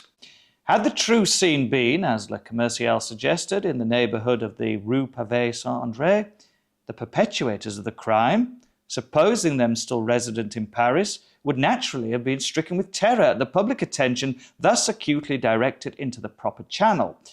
And in certain classes of minds, there would have arisen at once a sense of the necessity of some exertion to redirect this attention. And thus the thicket of the Barrière du Roule already been suspected. The idea of placing the articles where they were found might have been naturally entertained. There is no real evidence, though Le Sual so disposes, that the articles discovered had been more than a very few days in the thicket, while there is much circumstantial proof that they could not have remained there without attracting attention during the 20 days elapsing between the fatal Sunday and the afternoon upon which they were found by the boys.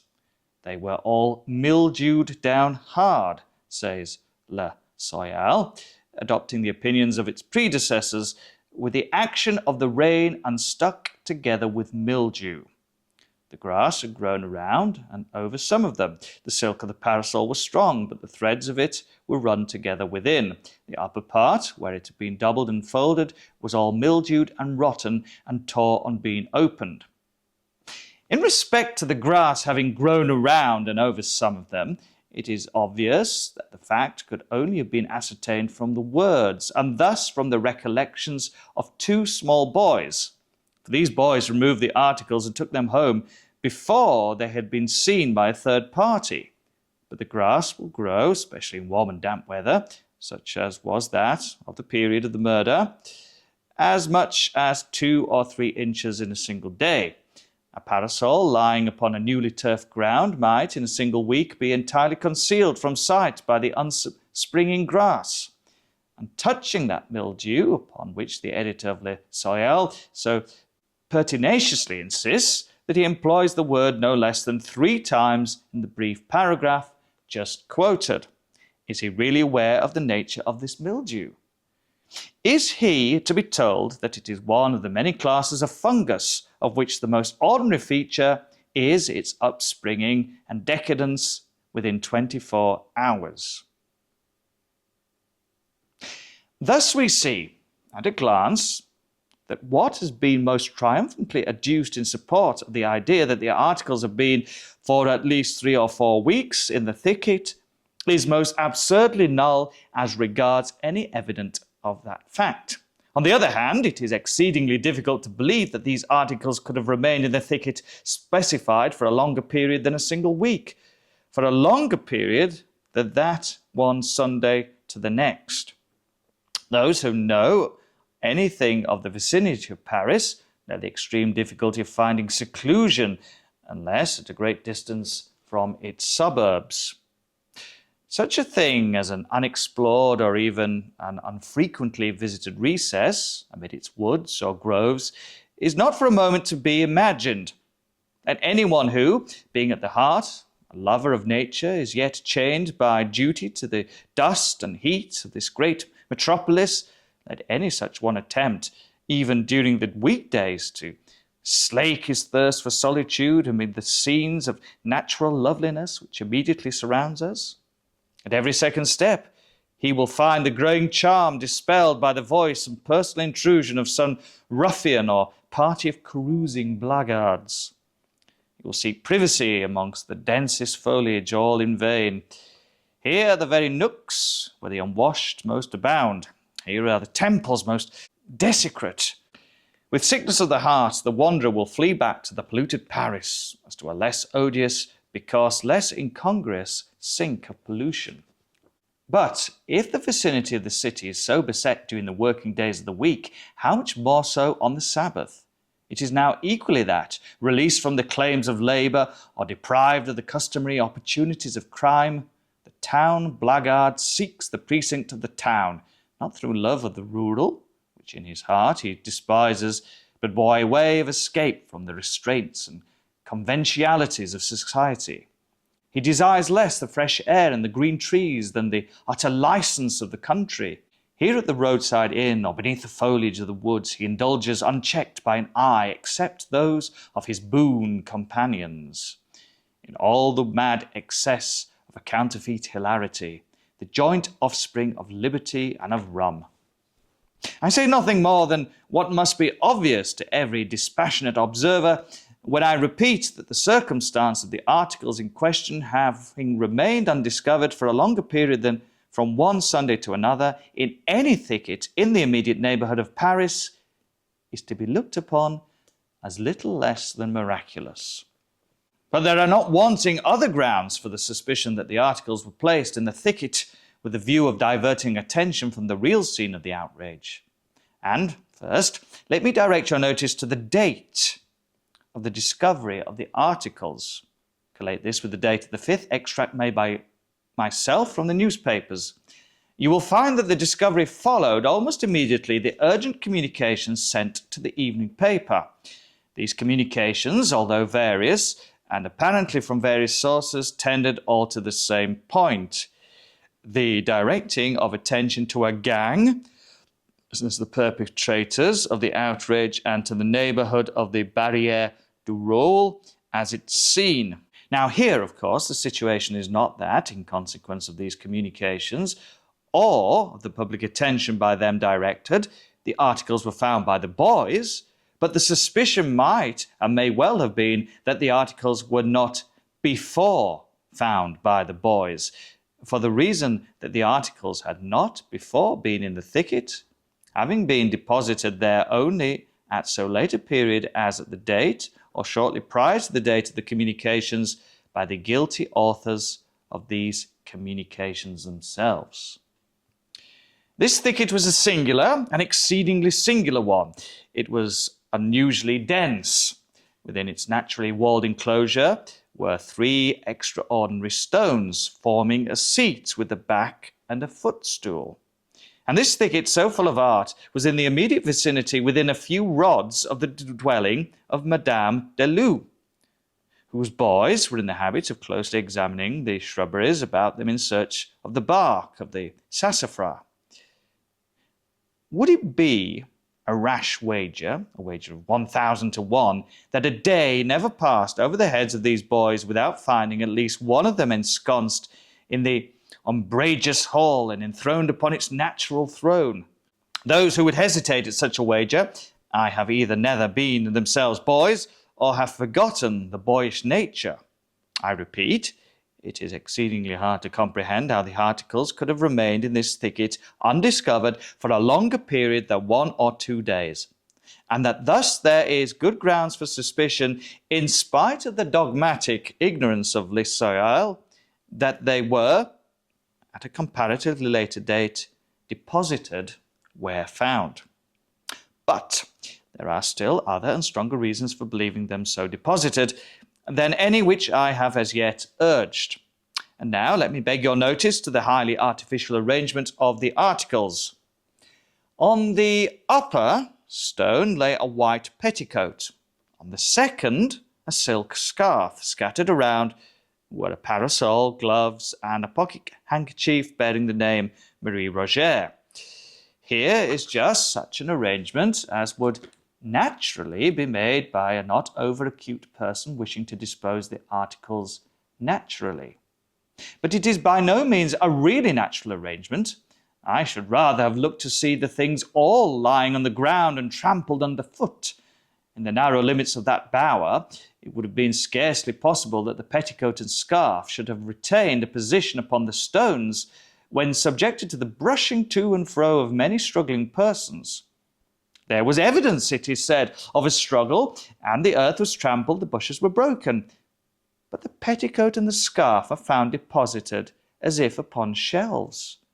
The pieces of the frock torn out by the bushes were about 3 inches wide and 6 inches long. One part was the hem of the frock, and it had been mended. They looked like strips torn off. Here, inadvertently, Le Soleil has employed an exceedingly suspicious phrase. The pieces, as described, do indeed look like strips torn off, but purposefully and by hand. It's one of the rarest of accidents that a piece is torn off from any garment, such as is now in question, by the agency of a thorn. From the very nature of such fabrics, a thorn or nail becoming tangled in them tears them in a rectangular fashion, divides them into two longitudinal rents at right angles with each other and meeting at an apex where the thorn enters, but it is scarcely possible to conceive the piece torn off. I never so knew it, nor did you. To tear a piece off from such a fabric, two distinct forces in different directions will be, in almost every case, required. If there be two edges to the fabric, if, for example, it to be a pocket handkerchief, and it is their desire to tear from it a slip, then, and then only, will the one force serve the purpose. But in the present case, the question is of a dress presenting but one edge. To tear a piece from the interior, when no edge is presented, could only be effected by a miracle through the agency of thorns, and no one thorn could accomplish it. But even when an edge is presented, two thorns will be necessary, operating the one in two distinct directions and the other in one, and this in the supposition that the edge is unhemmed. If hemmed, the matter is nearly out of the question. We thus see the numerous and great obstacles in the way of pieces being torn off through the simple agency of thorns. Yet we are required to believe not only that one piece, but that many have been so torn. And one part, too, was the hem of the frock. Another piece was the part of the skirt, not the hem. That is to say, was torn completely out through the agency of thorns from the unedged interior of the dress. These, I say, are things which one may well be pardoned for disbelieving, yet, taken collectively, they form perhaps less of reasonable ground for suspicion than the one startling circumstance of the articles having been left in the thicket at all by any murderers who had enough precaution to think of removing the corpse. You will not have apprehended me rightly, however, if you suppose it my design to deny this thicket as the scene of the outrage. There might have been a wrong here, or more possibly an accident at Madame de Luz. But in fact, this is a point of minor importance. We are not engaged in an attempt to discover the scene, but to produce the perpetrators of the murder. What I have adduced, notwithstanding the minuteness with which I have adduced it, has been with the view first to show the folly of the positive and headlong assertions of La Salle, but secondly and chiefly to bring you by the most natural route to a further contemplation of the doubt whether this assassination has or has not been the work of a gang. We will resume this question by mere allusion to the revolting details of the surgeon examined at the inquest. It is only necessary to say that his published inferences in regard to the number of the ruffians have been properly ridiculed as unjust and totally baseless by all the reputable anatomists of Paris. Not that the matter might not have been as inferred, but that there was no ground for the inference. Was there not much for another? Let us reflect now upon the traces of a struggle, and let me ask what these traces have been supposed to demonstrate. A gang. But do they not rather demonstrate the absence of a gang? What struggle could have taken place? What struggle so violent and so enduring as to have left its traces in all directions between a weak and a defenseless girl and the gang of ruffians imagined?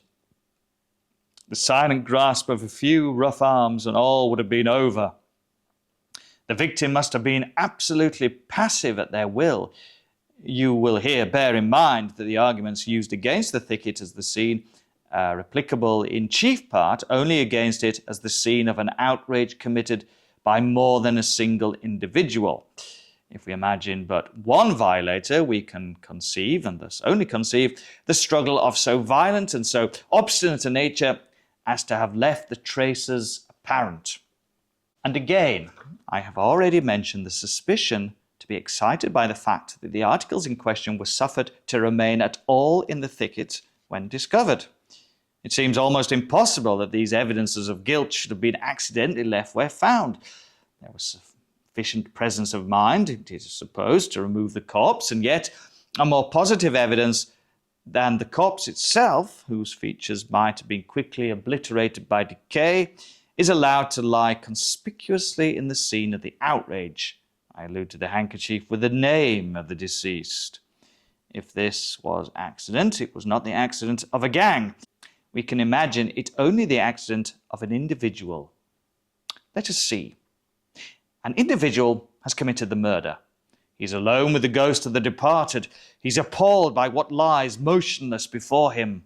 The fury of his passion is over, and there is abundant room in his heart for the natural awe of the deed. His is none of that confidence when the presence of numbers inevitably inspires. He is alone with the dead. He trembles and is bewildered. Yet there is a necessity for disposing of the corpse. He bears it to the river and leaves behind him the other evidences of his guilt. For it is difficult, if not impossible, to carry all the burthen at once, and it will be easy to return for what is left. But in his toilsome journey to the water, his fears redouble within him. The sounds of life encompass his path.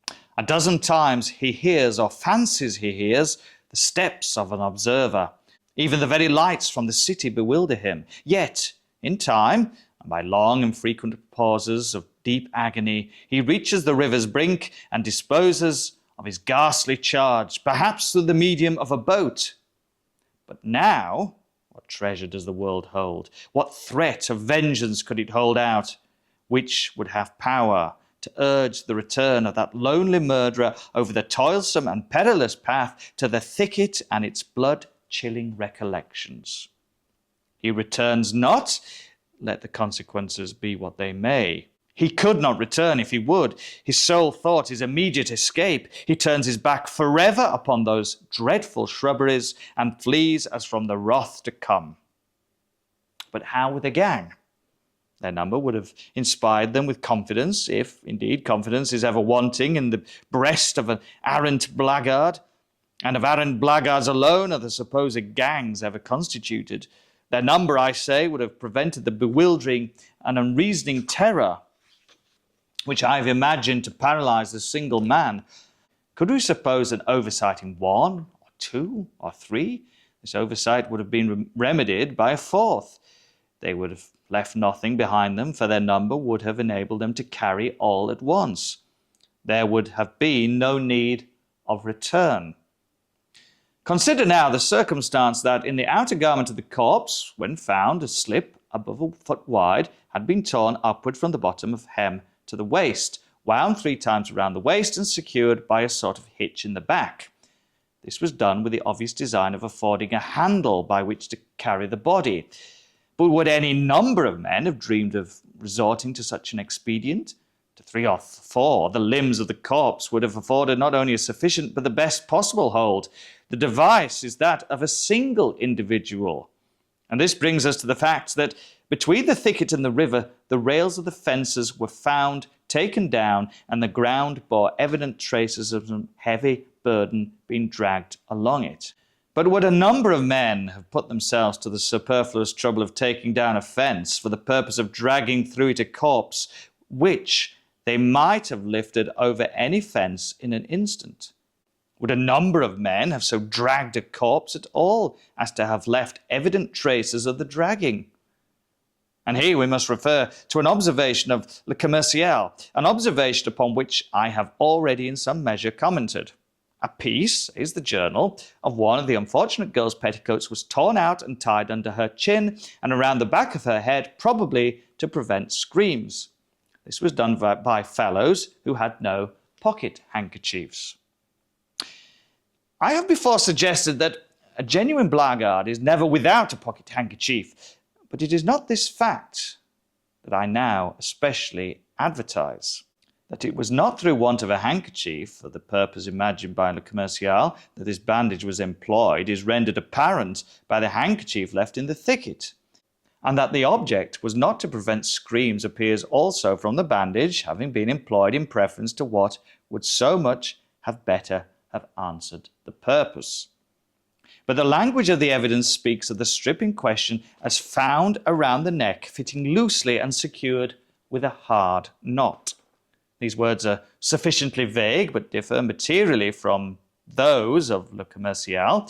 The slip was 18 inches wide, and therefore, although of muslin, would form a strong band when folded or rumpled longitudinally. And thus rumpled it was discovered. My inference is this: the solitary murderer, having borne the corpse for some distance, whether from the thicket or elsewhere, by means of the bandage hitched around its middle, found the weight and this mode of procedure too much for his strength. He resolved to drag the burthen. The evidence goes to show that it was dragged. With this object in view, it became necessary to attach something like a rope to one of the extremities. It could be best attached about the neck, where the head would prevent it slipping off. And now the murderer bethought him unquestionably of the bandage around the loins. He would have used this, but for its volution about the corpse, the hitch which embarrassed it, and the reflection that it had not been torn off from the garment. It was easy to tear a new strip from the petticoat. He tore it, made it fast around the neck, and so dragged the victim to the brink of the river. That this bandage, only attainable with trouble and delay, and but imperfectly answering its purpose, that this bandage was employed at all, demonstrates that the necessity for its employment sprang from circumstances arising at a period when the handkerchief was no longer attainable. That is to say, arising, as we have imagined, after quitting the thicket, if the thicket it was, and on the road between the thicket and the river. But the evidence, you will say, of Madame de Lou points especially to the presence of a gang in the vicinity of the thicket at or about the epoch of the murder. This I grant. I doubt if there were not a dozen gangs, such as described by Madame de Lou, in and about the vicinity of the Barrière de Roal, or about the period of this tragedy. But the gang which has drawn upon itself the pointed animadversion, although the somewhat tardy and very suspicious evidence of Madame de Lou is the only gang which is presented by that honest and scrupulous old lady as having eaten her cakes and swallowed her brandy, without putting themselves to the trouble of making her payment. But what is the precise evidence of Madame de Lou? A gang of miscreants made their appearance, behaved boisterously, ate and drank without making payment, followed in the route of the young man and the girl, returned to the inn about dusk, and recrossed the river as if in great haste. Now, this great haste very possibly seemed greater haste in the eyes of Madame de Lou, since she dwelt lingeringly and lamentingly upon her violated cakes and ale for which she might still have entertained a faint hope of compensation. Why otherwise, since it was about dusk, should she make a point of the haste? It is no cause for wonder, surely, that even a gang of blackguards should make haste to get home when a wide river is to be crossed in small boats, when storm impends, and when night approaches. I say approaches, for the night had not yet arrived. It was only about dusk that the incident of haste of these miscreants offended the sober eyes of Madame de Lou. But we are told that it was upon this very evening that Madame de Lou, as well as her eldest son, heard the screams of a female in the vicinity of the inn. And in what words does Madame de Lou designate the period of the evening at which these screams were heard? It was soon after dark, she says.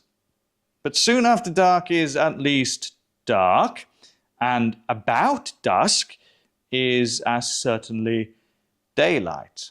Thus, it is abundantly clear that the gang quitted the Barrière de Roal prior to the screams overheard by Madame de Lou, and although in all the many reports of the evidence the relative expressions in question are distinctly and invariably employed, just as I have employed them in this conversation with yourself, no notice whatever of the gross discrepancy has as yet been taken by any of the public journals or by any of the myriads of police.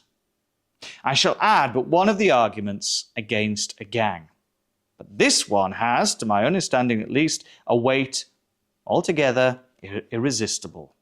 Upon the circumstances of large reward offered, and full pardon of any king's evidence, it is not to be imagined for a moment that some members of a gang of low ruffians, or of any body of men, would not long ago have betrayed his accomplices. Each one of a gang so placed is not so much greedy of reward or anxious for escape as fearful of betrayal. He betrays eagerly and early that he may himself not be betrayed. That the secret has not been divulged is the very best proof that it is, in fact, a secret. The horrors of this dark deed are known only to one or two living human beings and to God. Let us sum up now the meagre yet certain fruits of our long analysis. We have attained the idea either of a fatal accident under the roof of Madame de Lou, or of a murder perpetrated in the thicket at the Barrière du Roi by a lover, or at least by an intimate and secret associate of the deceased. This associate is of swarthy complexion. This complexion, the hitch in the bandage, and the sailor's knot with which the bonnet ribbon is tied point to a seaman. His companionship with the deceased, a gay but not an abject young girl, designates him as above the grade of the common sailor. Here the well-written and urgent communications to the journals are much in the way of corroboration. The circumstances of the first elopement, as mentioned by Le Mercury, tends to blend the idea of this seaman with that of the naval officer who is first known to have led the unfortunate into crime. And here, most fitly, comes the consideration of the continued absence of him of the dark complexion. Let me pause to observe that the complexion of this man is dark and swarthy. It is no common swarthiness, which constituted the sole point of resemblance both as regards Valence and Madame de Lou. But why is this man absent? Was he murdered by the gang? If so, why are there only traces of the assassinated girl? The scene of the two outrages will naturally be supposed identical. And where is his corpse? The assassins would most probably have disposed of him both in the same way. But it may be said that this man lives and is deterred from making himself known through dread of being charged with the murder. This consideration might be supposed to operate upon him now at this late period, since it has been given in evidence that he was seen with Marie, but it would have had no force at the period of the deed. The first impulse of an innocent man would have been to announce the outrage and to aid in identifying the ruffians. This policy would have suggested he had been seen with the girl.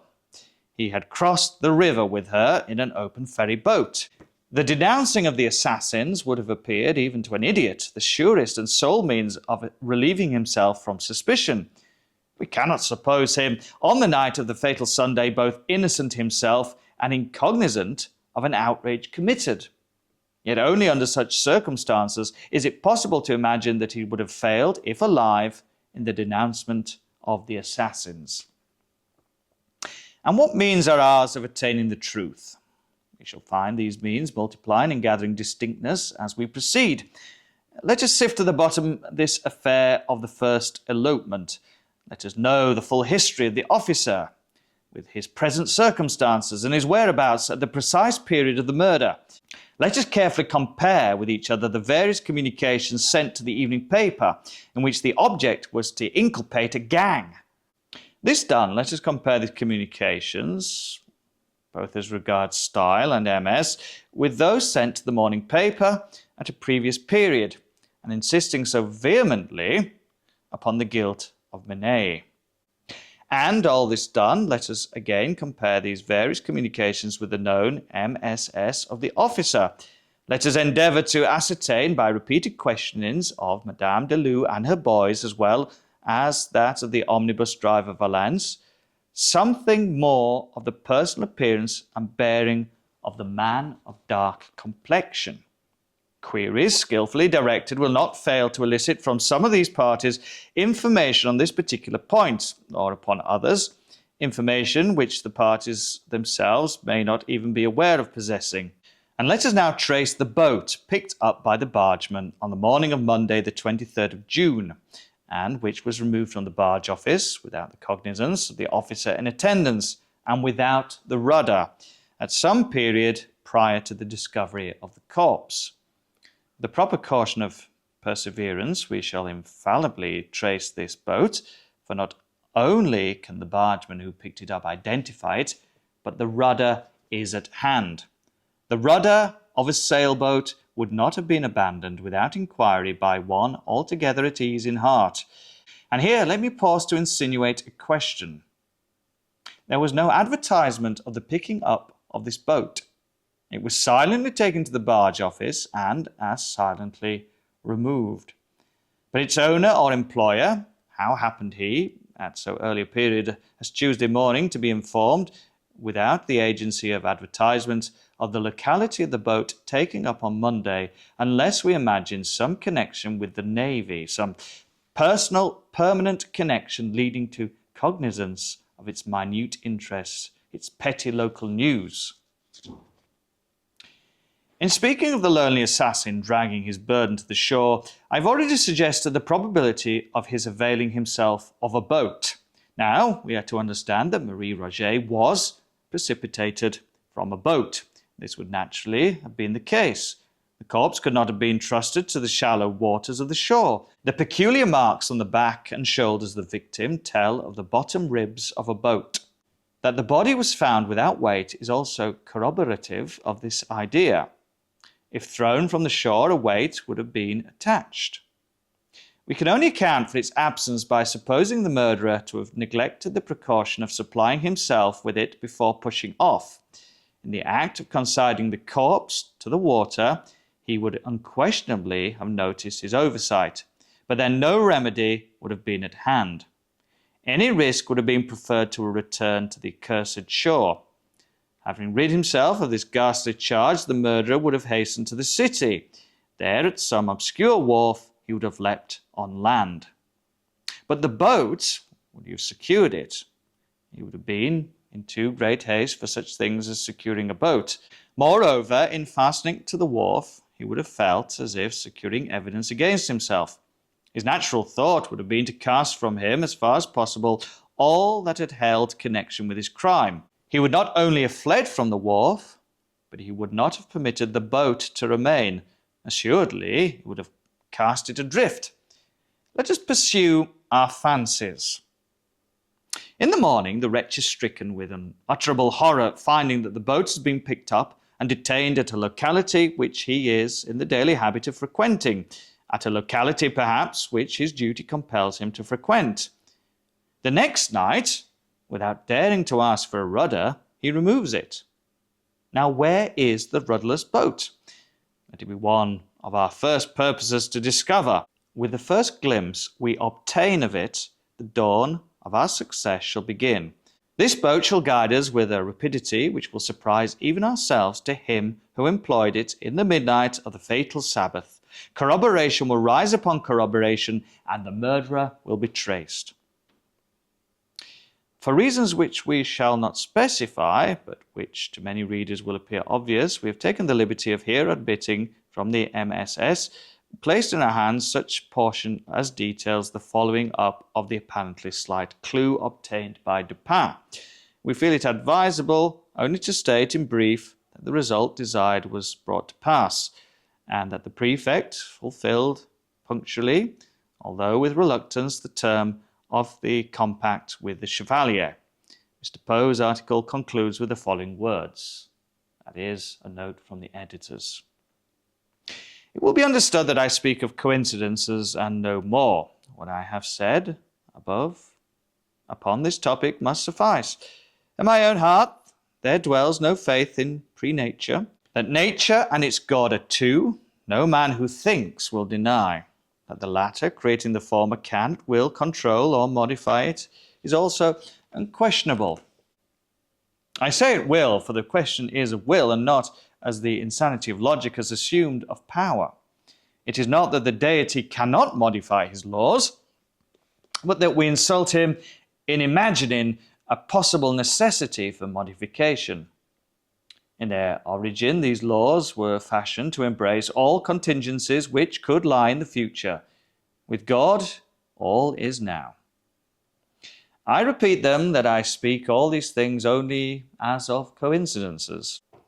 And further, in what I relate, it will be seen that between the fate of the unhappy Mary Cecilia Rogers, so far as that fate is known, and the fate of one Marie Roget, up to a certain epoch in her history, there has existed a parallel, in the contemplation of whose wonderful exactitude the reasons become embarrassed. I say all this will be seen, but let it not for a moment be supposed that in proceeding from the sad narrative of Marie, from the epoch just mentioned, and in tracing to its denouement the mystery which enshrouded her, it is my covert design to hint at an extension of the parallel, or even to suggest that the measures adopted in Paris for the discovery of the assassin of a grisette, or measures founded in any similar ratiocination, would produce any similar result.